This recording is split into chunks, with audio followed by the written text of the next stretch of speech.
Yet. Yeah, it's There we just go. should just be Yep. starting. We got it, Yeah. Steve. Okay, well, Becky, Claudia is your guest, I think. If you'd like to say a few opening She words. is. Yep. I've known Claudia now for over 20 years. She was a bright young PMI volunteer when I met her. So we have stayed in contact, and lately our interests have sort of converged on the topic that she'll be presenting, which is cognitive bias in the AI support area. So without further ado, her research is quite interesting, and we've had several discussions, written papers together. So I'll let her begin. CPM's really happy to have Claudia come present. Thank you. Okay, Becky, thank you for these words, and thank you to you and Steve for having me here today presenting some of the outcomes of my first paper in my PhD research journey. Okay, so I was going to say my first words to you, Becky, because I was going to say that this research owes a great deal to Becky. Becky Winston, I think, she is the person who has invited me here, but, I have had contact with her since, you have said 20 years ago. I have always considered you as my mentor, like a guiding light. And a couple of years ago, I approached Becky with the idea of exploring about bias in project management. Immediately, she brought together a group of colleagues. I have seen some of them in the talk today with expertise in behavioral science and technology. And together we have been publishing some articles, as she has already said. But, and since I don't know the audience and how much you know about cognitive bias, I can tell you that in one of those first sessions, I also realized that it was a great difference in between what we call traditional biases and cognitive biases. I mean, they are not the same. Traditional biases refer to those ones that are, for example, embedded in the data, in the models, or in society. For example, as we can say, gender bias, age bias, or the dominance of the white male perspectives in the data used to train AI systems. But cognitive biases instead are systemic shortcuts in human thinking. They help us make decisions quickly under uncertainty. But when we apply them in situations when they are not appropriate, they can lead us to distorted judgment. For example, optimism bias, this is a cognitive bias and is our tendency to underestimate risks and overestimate the likelihood of positive outcomes. Okay, so this distinction is very, very important because my research focuses on this second type of bias, the cognitive bias, okay? How conversational AI, for example, ChatGPT, influences human cognitive biases during the project decision-making process. Okay, now that you know more or less where this research comes from, let me take you through what it is revealing. Okay, I want to share three main ideas that define the new cognitive landscape for project managers working with AI. The first one is this decision-oriented dialogue. Okay, the way project managers use AI has shifted a lot and has shifted fast. A year ago, if I ask you how were you using AI, probably you were telling me summarizing documents, cleaning up text. Today, project managers are using conversational AI to evaluate risk scenarios, draft stakeholder communications, or for strategic and feasibility reports. So this is a great quality shift because this is not just an incremental one, because the interaction is no longer about offloading data processing. It's about offloading thinking. Planning, risk assessment, stakeholder communication, decision support, these are core project management cognitive functions. So when AI participates in these activities through back and forth dialogue, it is actively shaping how project managers reason and decide. And that matters because risks are entering a new stage. When AI summarized a document, the worst case scenario was just a bad summary. But when AI shapes a feasibility assessment or helps frame an escalation decision, the worst case is a flawed decision the project manager fully owns but didn't fully think through. The question is not whether this shift is happening, it's whether project managers or project professionals in general recognize it is happening to them. Okay, let's move to the next one. So this one, the AI competency paradox, this is one of the most provocative findings in recent human-computer interaction research. It refers to the fact that the more AI helps us perform, the less we learn. When AI carries the cognitive load, users fall back on heuristics, shortcuts, and stop critically evaluating outputs. So for project managers, this should be a wake-up call. Are we getting better, for example, at risk assessment, or is ChatGPT getting better as it for us? For example, I have here some specific examples. Risk assessment. Imagine a project professional uses AI to generate a risk register. The output is solid, as well as structured, comprehensive. The project manager reviews it, makes minor edits, and moves on. So over time, this project manager stops building risk registers from scratch. When the AI misses a context-specific risk, for example, a relationship with a vendor, the project manager, the professional, doesn't catch it because he has already stopped thinking critically about what is missing. An example, for example, about earned value analysis. Imagine AI calculates SPI and CPI and flags variances. So the project manager reads the flag, but no longer understands the math behind it. When the data is wrong or the context makes the metric misleading, they simply don't question it. So in every case, the pattern is the same. Performance stays high, but competency quietly declines. And metacognitive miscalibration means the project manager doesn't realize it is happening. The third core idea about this cognitive approach is the automation augmentation paradox. This slide introduces a key theoretical tension that underpins much of what we are exploring in this research. When I say we, I'm referring to myself and to the director of my thesis. So with the automation augmentation paradox, okay, what we can say is that the core idea is very simple, but it's very, very important. When we bring AI into project management, it doesn't do just one of those things. It simultaneously automates tasks that humans used to do, and it augments human capability by providing richer information, faster and better decision support. So on the surface, both of those sound very positive, and individually they are.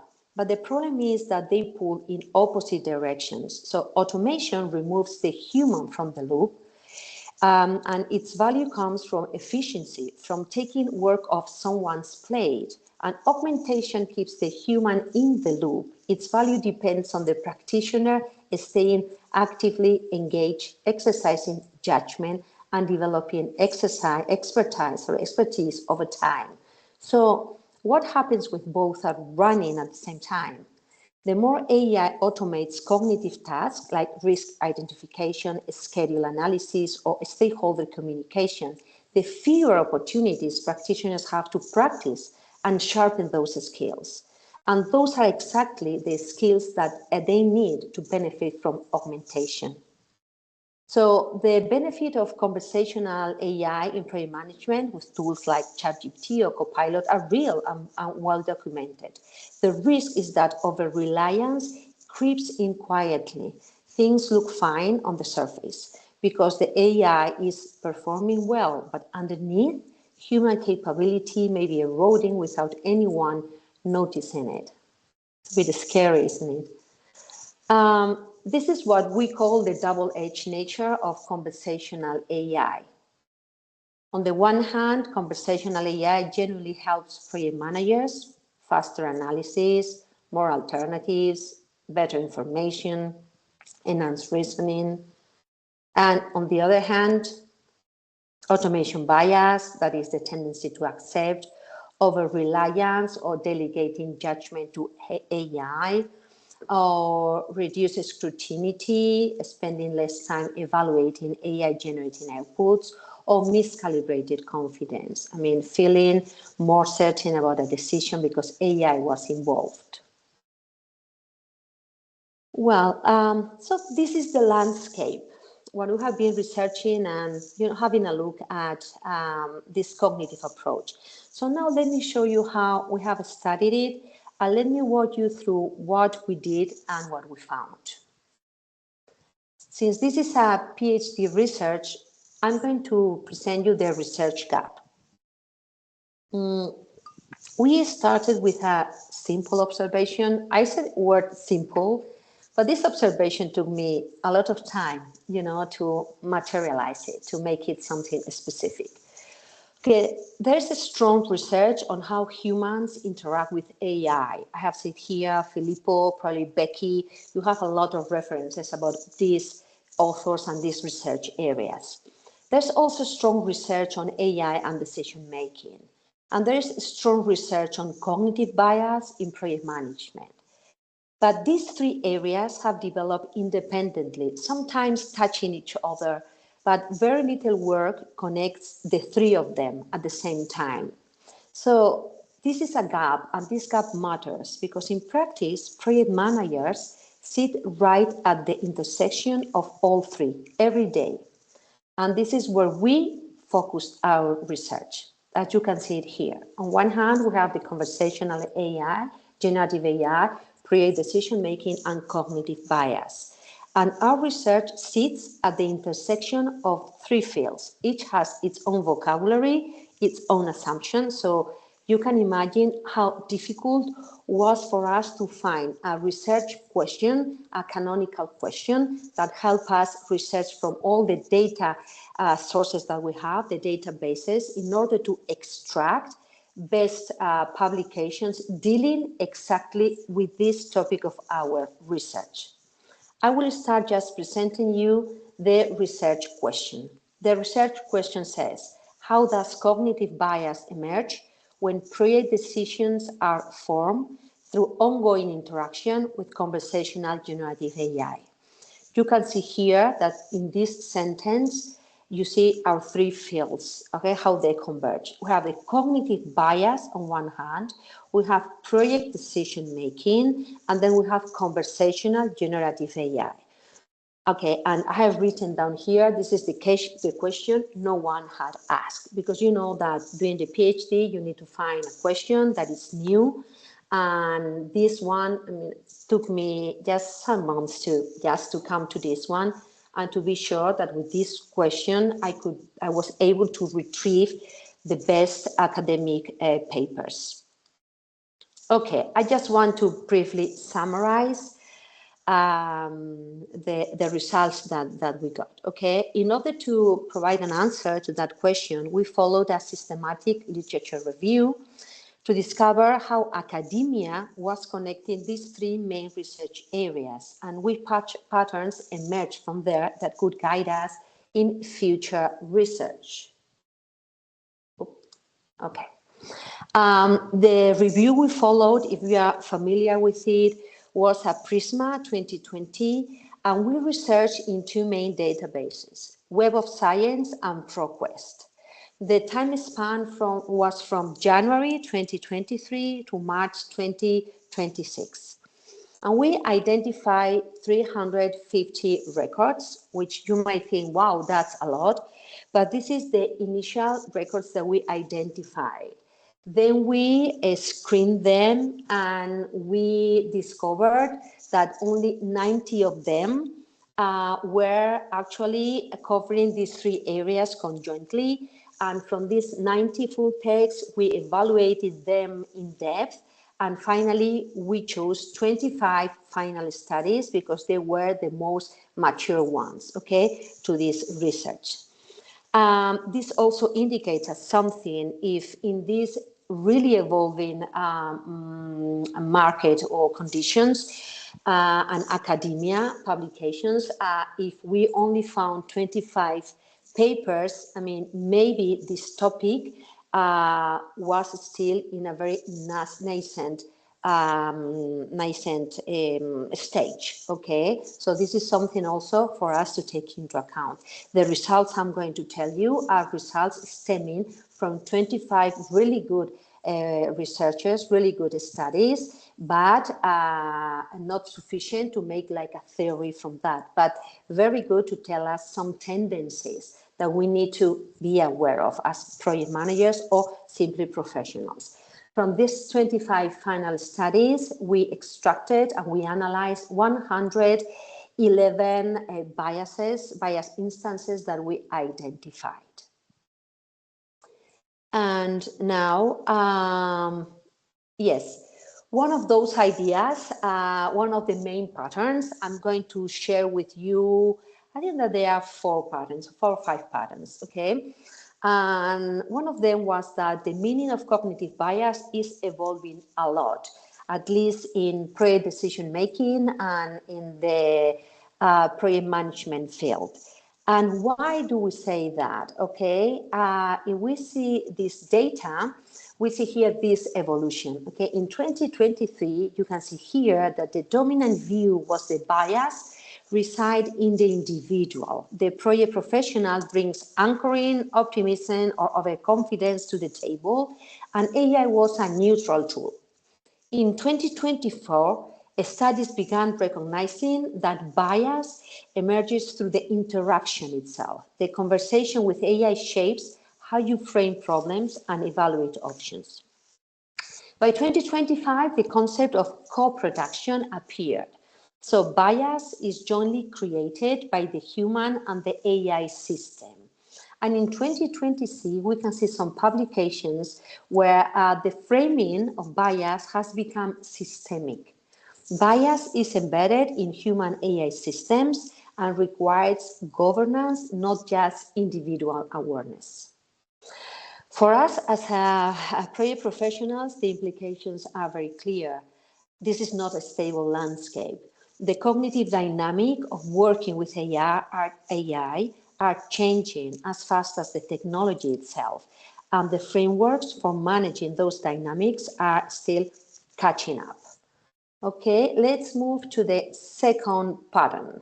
Okay, conversational AI does not amplify existing biases. It creates new ones. This was a very striking finding, this about the dominance of interaction-induced biases. What surprised us was that in the papers we analyzed, the traditional pre-management biases appear far less frequently than interactional biases. This suggested that conversational AI is not simply introducing another decision tool. It's changing the nature of cognitive biases that influence project managers' decisions. Here are some examples, okay? We saw all these biases in the papers that we analyzed. Here you can see the ones in brown, the ones that are down there. These are the traditional ones that we found in the papers. The anchoring bias, for example, I'm going to explain them in case you are not very familiar with cognitive bias means, and especially these biases, okay? The anchoring bias is when people rely too heavily on the first piece of information they receive. Okay, availability bias is where judgments are based on information that is easiest to recall rather than the most representative. Optimism bias is the tendency to underestimate risk and overestimate the likelihood of successful outcomes. And overconfidence, where decision makers place excessive confidence in themselves, in their accuracy of judgment or forecasts. Okay, so however, as we review the literature on conversational AI, we noticed something really interesting. The focus shifts away from these traditional pre-management biases towards biases that arise from the interaction between humans and AI systems. For example, automation bias. In the context of AI, it means the tendency to accept AI recommendations too fast, even when they are incorrect. On the other hand, the second bias that we found in percentage was the algorithm aversion, that is the opposite tendency, rejecting or distrusting AI advice after observing even a small mistake, despite evidence that it performs well, is also obvious. Okay. We also found anthropomorphism is when users attribute human qualities, interactions, or expertise to conversational AI simply because it communicates naturally. And this can lead people to trust the system more than they should. Then we also found framing effect. Framing effect becomes particularly relevant because the way prompts are written or the way the AI presents its responses can influence decisions even when the underlying information is identical. And then another emerging bias was the illusion of understanding. Because AI explanations are fluent, coherent, and persuasive, users may feel they understand a problem more deeply than they actually do, reducing critical reflection. Okay, this observation became one of the motivations for our study, because rather than asking whether project managers are biased, we began asking whether conversational AI is changing which biases matter most in project decision making. Let's move to the third pattern. Let me click on it. Okay. We are experiencing biases we do not yet have names for. I'm going to show you some data in order to explain this, okay? Only 36% of the cognitive biases we found in the literature were explicitly named by the researchers who had studied them. So the remaining 64%, we had to infer them from described behaviors and patterns, for example, of over-reliance and critical acceptance of AI outputs, on anthropomorphism, miscalibrated confidence. So the researchers observed these distortions but did not label them as specific biases. So why does this matter to us? I found this absolutely challenging because it means that biases where we are experiencing right now when we use ChatGPT, Copilot, or any other AI tool, they probably do not have a name yet. And if something doesn't have a name, you cannot flag it in a lessons learned session. You cannot train your team to watch for it. You cannot build it into a decisions review checklist. Think about it this way. Okay, we had decades to develop vocabulary for traditional project management biases, optimism bias, anchoring, escalation of commitment. Okay, we know Flybird, Kahneman, Mark and Shapira, colleagues in this presentation too. I mean, they have given us those terms, but the biases emerging from conversational AI interaction are so new that the academic community is still catching up. The empirical patterns are outpacing the conceptual framework. Another pattern, bias clusters where uncertainty and interpretation are highest. Let me give you some examples. This is, I would say, maybe the longest explanation I want to give you, because I know some of you work in the risk, in the assessment areas and in accountancy too. So I'm going to take a time in this one, okay? What this table shows is that where cognitive biases concentrate across project decision domains is in specific areas, in some domains. So these domains map directly to the 7 performance domains in the PMBOK 8th edition, released in November 2025. I have just selected those that are the most prominent ones, okay? Risk, governance, stakeholders, and resources. Okay, let's talk about risk, okay? This is where automation bias and algorithm aversion hit hardest. When you use AI to assess project risk, you are operating in the domain most vulnerable to cognitive distortion. Risk assessment requires interpretive judgment under uncertainty, exactly where conversational AI most actively shapes your thinking. If we move to governance, governance is a new first performance domain in the 8th edition, replacing the old integration management one. So automation bias and algorithm aversion dominate here, and is where AI bias has the most room to operate. So let's talk about stakeholders. Here the pattern shifts. Anthropomorphism and framing effects are more prominent. When AI helps you draft, for example, a stakeholder communication or analyze stakeholder positions, the risk is that the conversational style shapes how you frame relationships and expectations. Okay, you can see here the shift, the cognitive shift. What about resources? Resources show a different pattern. Loss aversion dominates. When AI supports resource allocation, the bias is not about trusting AI too much. It's about the AI reinforcing your existing reluctance. So the practical insight. If you are building AI governance into your practice, start with risk and governance decisions, because that is where the exposure is greatest. And the last one, the last pattern, AI supports execution far more than it challenges judgment. We can see some data in here, okay? Most projects use AI to get answers. Very few use it to think better.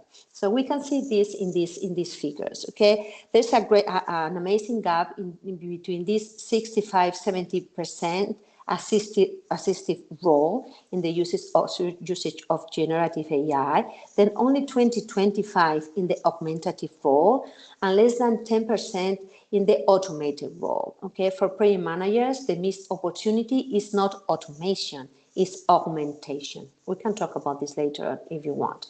Another interesting outcome that you can also see here, there in each of the highlighted text, is that construction and ACO projects, which dominate the corpus at 40%, use AI almost exclusively in assistive mode, generating drafts, for example, running preliminary analysis, introducing suggestions that humans validate, and this makes sense. These are high liability environments where professional judgments cannot be delegated. IT and software projects show more augmentative use, using AI to surface assumptions, structure reflections, and challenge alternatives. And automated use is empirically rare across all sectors, appearing in fewer than 10% of cases and limited to forecasting and project control scenarios. So the practical question for all of us, at least something that I'm thinking, is where does a project sit on this spectrum, and is that a deliberate choice or a default habit? Okay, let's move to what this means for practice. Okay, now let me translate all these findings into what they mean for our daily practice. Okay, 3 patterns emerge consistently. This is like a kind of summary, okay? First, the biases that dominate are new, created by the interaction, a product of the interaction. Second, they concentrate in risk and governance. Third, the perceived role of generative AI is shifting rapidly, and the cognitive dynamics change with it. Implications for project professionals, 4 practical implications. First, awareness alone does not protect you. Over-reliance persists even when users are warned. Second, the quality of your decisions depends on how the interaction is designed. Third, the goal is no more trust, it is calibrated reliance. And fourth, AI competency is a cognitive skill, metacognitive awareness of what you know and what you are offloading. Okay, and now I want to finish with one sentence that I'm going to read loud. Okay, this is a reflection. The risk is not that AI gives you the wrong answer. It is that the answer changes how you think about the question. Okay, and this has been the presentation. Thank you very much. Happy to take any question, any comment, and especially willing to know how you're using AI and if you see yourself in these situations, if you are aware of all these circumstances around the fact that we're using generative AI almost daily or many times a day. And I will also share all the references that I've been using in this presentation. So I will end the show and I will stop sharing. I cannot hear you, Steve. You're on mute. Firstly, that was, dare I say, riveting. It was really, really fascinating to hear this information put in this way, Claudia. So thank you very much for sharing this with us. Unfortunately, I'm sad to report that the last 3 or 4 slides went very blurry.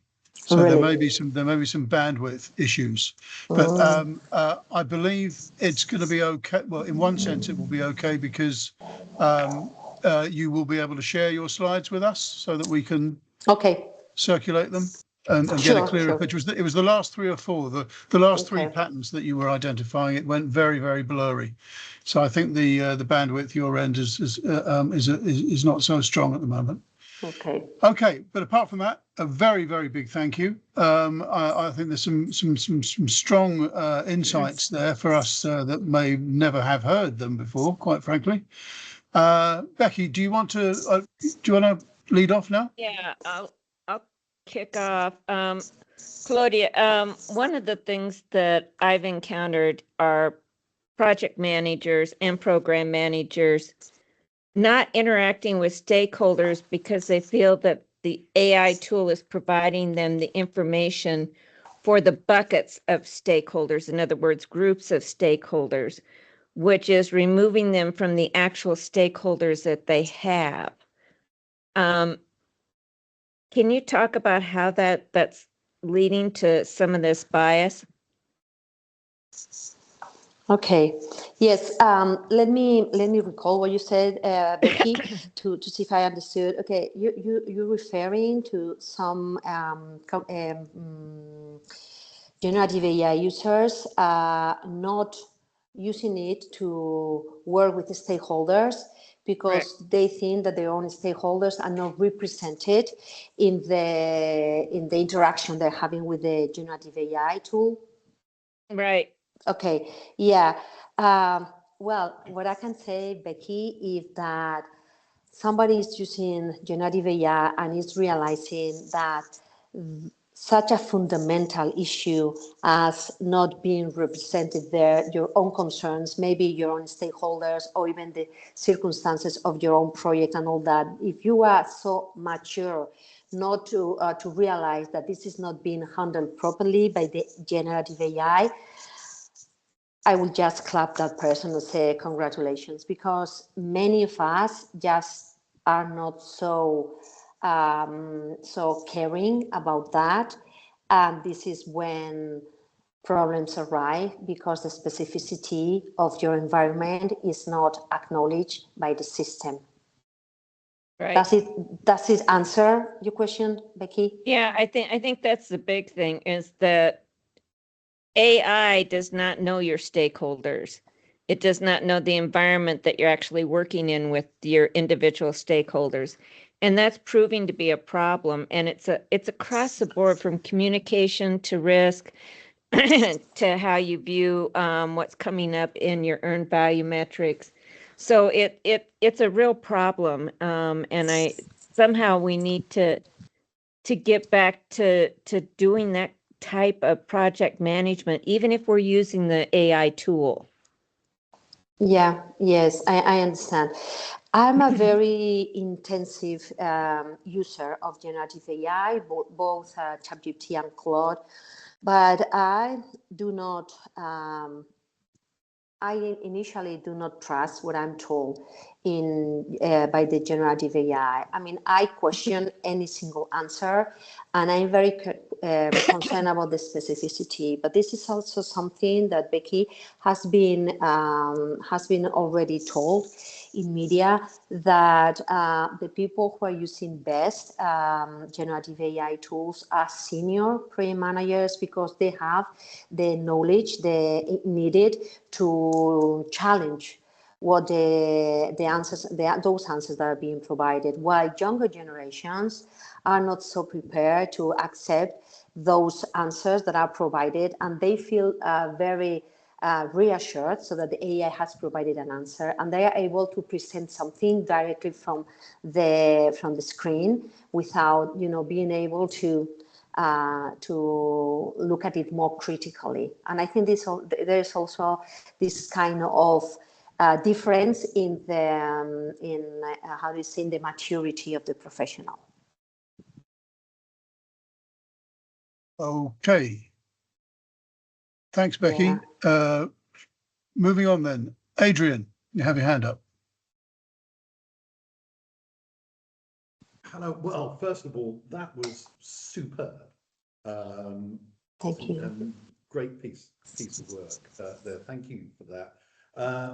Very quick bit of context. I've been on the steering group of 2 pieces of research or surveys for AI in project management. So to an extent, some of the, shall we say, the real evidence that you've presented supports some of the findings of those, and also very much points out big gaps in those surveys, which were 2 or 3 years ago. There's so much love to question, so I'm just going to focus on one really, which is the risk, because of the, I mean, AI suffers the same problem that any IT system always has, which is the rubbish in, rubbish out.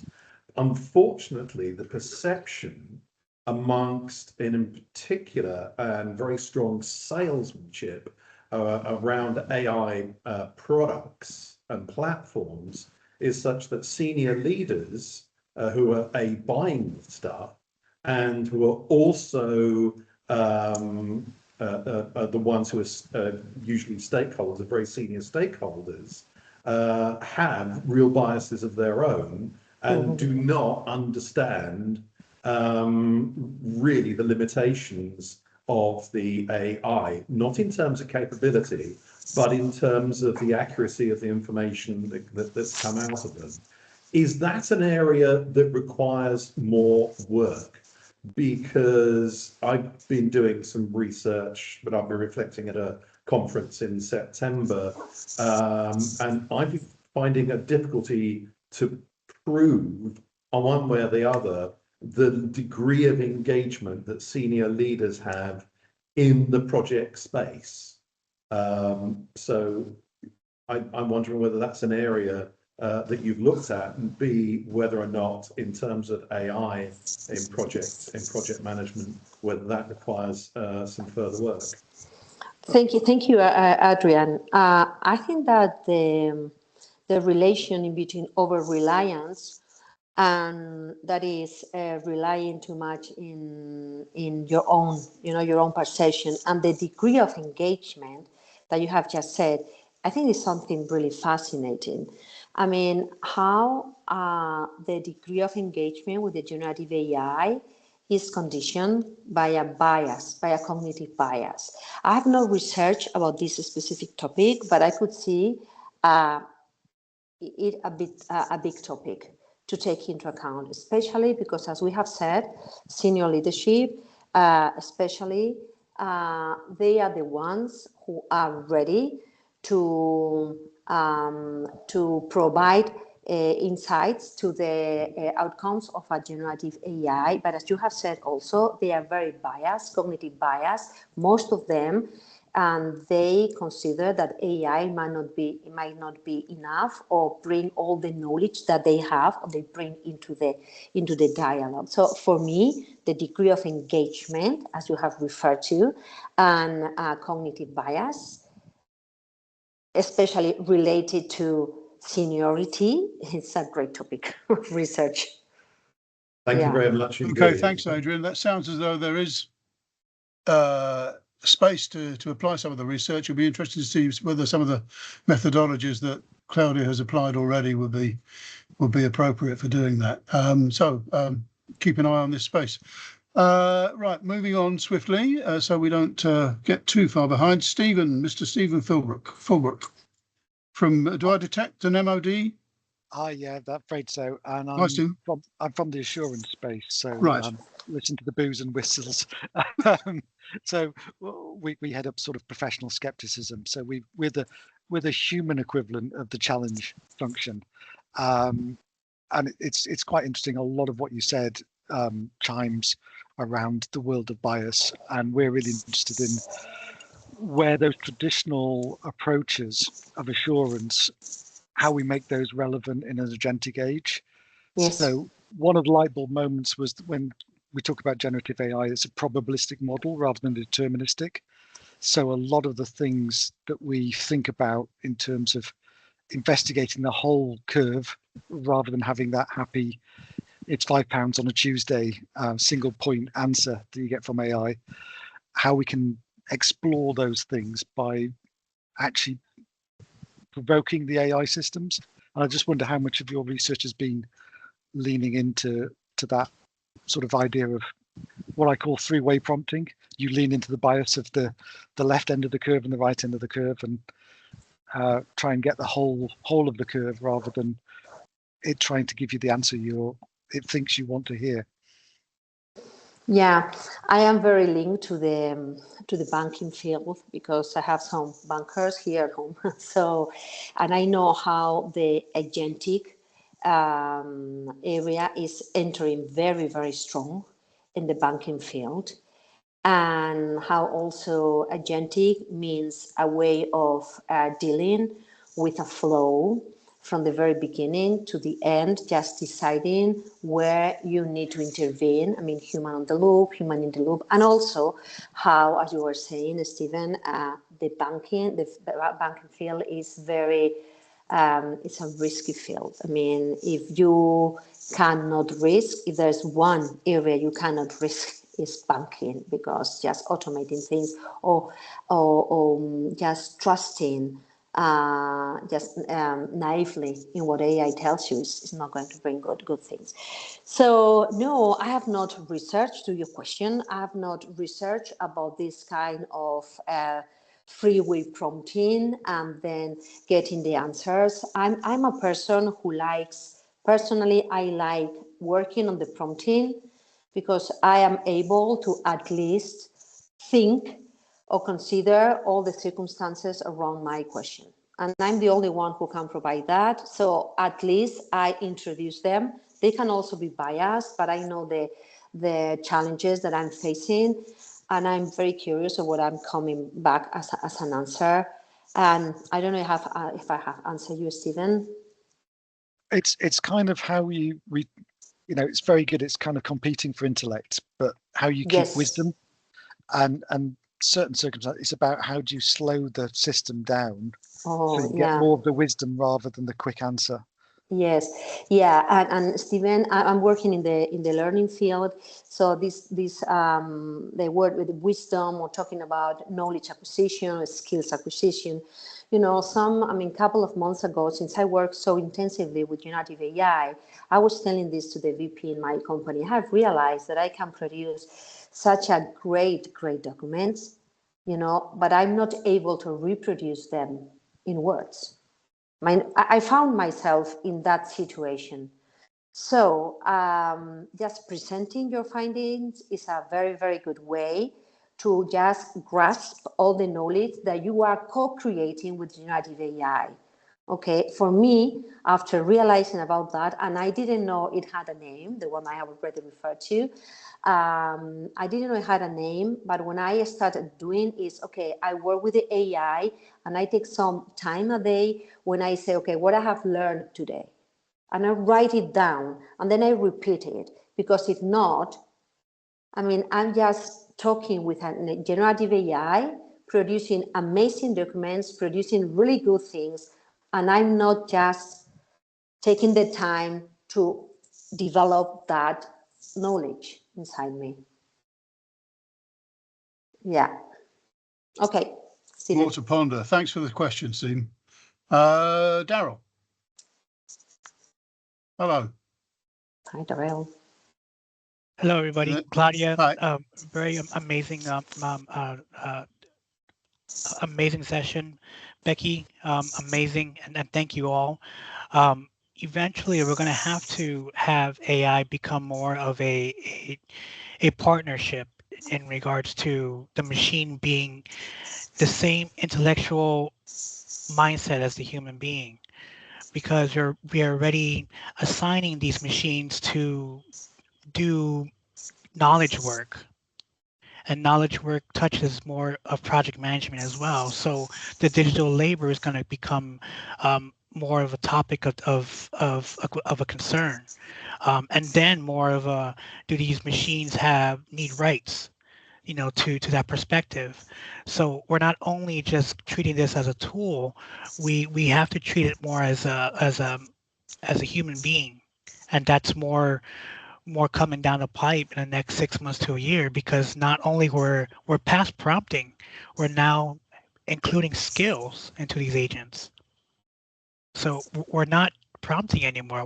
We're having skills be inserted, human skills being inserted into these machines, and then having the cognitive debt index, which means that you're losing knowledge because the AI is taking over that. You're outsourcing your knowledge, and the reason why I'm expressing this, because I live with it day by day, because of my PTSD condition, and it all connects back to the human brain. And no matter how we slice and dice it and how we ignore the subject, it's always going to have to be the machine and the human brain being in partnership, or in being a more of that sidekick in that perspective. So we're just touching the surface, in my opinion. And Claudia, thank you for your research, but you're just touching the surface. Yeah, thank you very much. Thank you very much, Darrell. I think this has to do with this AI competency paradox that we were telling before and saying before. I think this is in a way scary. What I would say is that when we are giving the AI the tools to think as a human does, I think that with what I was saying is that we have to be aware of that.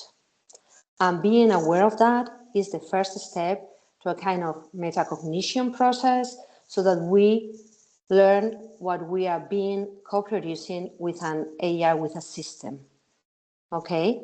If not, I think we will lose our own capacity of knowledge generation. I don't disagree. In fact, I do agree. Yeah. Thank you, at the end of the day, when the lights go out, the humans will still be here. But I also object to that, because pretty soon, in order for us to talk to each other, an AI will be that middleman, and that's a huge concern. Yeah. It's already taken over my life. In order for me to talk to somebody, or someone to talk to me, an AI is involved. Yeah, I still think that we have to preserve the right to choice, and there are choices here which we will still be able to deploy. So thanks, Daryl. Fully aware of your long-term relationship and deep relationship with AI. And thanks for the question. I think two more before we call it a day. We're coming up to closing time. So Manikanth, welcome. Thank you, Steve. Thank you, Claudia, for a wonderful session on AI. I think me coming from the same background really resonate with what you've said. So first, there are two questions, sub questions actually. The first question is on, like, I train apprentices from different organizations and they use a lot of AI in their work spaces, but they academically also use a lot of AI. And how do we contain and how do we make things work so that they do not substitute their intelligence as a substitution for the work with which AI would do in place of their own, competence is concerned. Yes.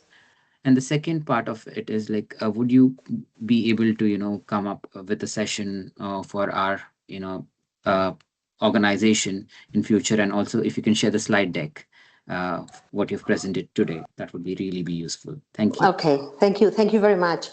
Yeah, what you were saying about this, how can we be sure that those people who are learning are really learning in the process, since they are using a generative AI, and we are not sure that they are really getting the knowledge that we want them to have at the experiences. I read, I don't remember now the authors, but one way to make people realize if they know or not about something is not just having an exercise after the session. It's just constantly asking them about the meaning of what they have learned. Okay, we need to start changing which are the assessment methods in these learning areas. Okay, not only, for example, what I have just told you, but also an assessment method. I see that in the school of my kid. I mean, you cannot just make a summary because you know that this is going to be done with a generative AI. Maybe you can ask people, create a summary with generative AI, that's okay, then bring it to class, and we are going to see which are the hallucinations that are there. So everything needs to be changed so that the learner is aware of a learning process, a kind of metacognition of the learning process. If they are just there for outputs, I mean, we are losing the battle in brackets, because AI is going to do everything. So you do it in MIT. This process is followed in MIT. Yeah, I'm not working in MIT now. Okay, I have not. I had a program in MIT about AI. I have not written in here where I'm working because I do not represent my company. Oh, I see. So this is why I didn't want to write it here, to say it here, okay? Because this is something that I do as a research on a personal basis, okay? I do not represent my company. MIT is there, but I don't work in MIT. I've studied there, okay? Yes. But I will be happy to share about all this. Okay. Yeah. Happy. Well, we'll make arrangements for the sharing at the end anyway. So thanks, Manikanth. We'll move on now. Final question then, from Manchester University, the one and only Paul Bagulin. Thank you. Quick question about as a community, should we be, if this is now AI engineering, where we're putting together these systems of AI, like the language models and the agentic, should we as a community come together and think what our evaluation metrics are for these systems? So if we're doing AI engineering, what does good look like for our systems for different applications? We might all agree on that or come to some sort of consensus of. Okay. Yeah, Paul, I don't really have the answer to this. What I can say is that the assessment methods are really changing. The evaluation methods are also changing. And I don't know if this will be a kind of consensuated approach from all of the community. But what I'm telling you is that, what I can tell you from my own experience is that I'm doing the PhD, and in order to have my PhD, I need to publish 3 articles in a paper, in different papers. And think I can say that I started PhD 2 years ago, but by the time I finished the paper, the PhD, the assessment method of those papers and that evaluation is going to be completely, it's going to change completely. I don't know how they are going to do that, but we need to realize that the game has changed and evaluation has to enter different parameters. And this is not just about A, B, C, and D for an evaluation. But if we are going to be all of us together, I don't know it. I don't know it. Thank you, Paul. Again, I don't know if this is helpful, but you're aware that I sit on the British Standards Institution. I am aware that there is a draft in preparation for addressing AI, but I'm not totally aware of the scope or the issues that it's engaged with. But it may be worth checking that out, Paul, and seeing if we can get you engaged in some way in that group. And I know, for example, that Greg Lawton may well be participating on that group at the moment. But the notion that standards should be available in the same way that there ought to be more reinforcement of data and how it's managed and prepared before it's offered up for estimating, for example, and scheduling, and for feeding into AI systems, needs to have far more attention paid to it than possible. And that there is also thinking within the estimating community that there ought to be a common standard project data record that could be shared in some way with many fields to select from, but within a fixed format. Okay, so once again, Claudia, that was, I think, well, as they say, very thought-provoking, very well articulated, lots of food for thought, as we say. And I look forward to preparing the video for the proceedings, and also if you could pop me the PowerPoint, if it is PowerPoint, so that we can issue that as well. And then once we issue that, then possibly we can take some follow-ups from some of the participants here, and also the people that receive it, to take this conversation further. I think there is undoubtedly another a river of sessions maybe to go forward with on this. Sure, Steve. I'll be really pleased to follow this. And since the paper is now being peer reviewed by a journal, I've not been able to present all the results. Just those were the ones that were more focused on pre-management. But once it is published, I can talk about it. Well, that would be great. And again, with forums like this, the Conversation Club, the whole idea is to bridge between academia and practitioner, so that we get a far more practical approach. And again, I'm interested, and so I do want to follow up conversation on your ideas about education and following up on the knowledge that's imparted in the model that we use to actually build those skills into learners, is where I'm very much operating from at the moment as well. So once again, thank you very much. Thank you, Becky, for being and staying a friend with Claudia for so long. Long may that continue. That was easy. And I wish you all a very good evening. I wish Spain the best of luck, and meet you in the final in a few days' time. So on that note, we'll let you all go, and as I said, be issuing the content for this session in 3 or 4 days' time. So look forward to that. So again, good night, goodbye, take care. Goodbye. Bye. Thank you, everyone. Goodbye. Thank you, Claudia. Thanks.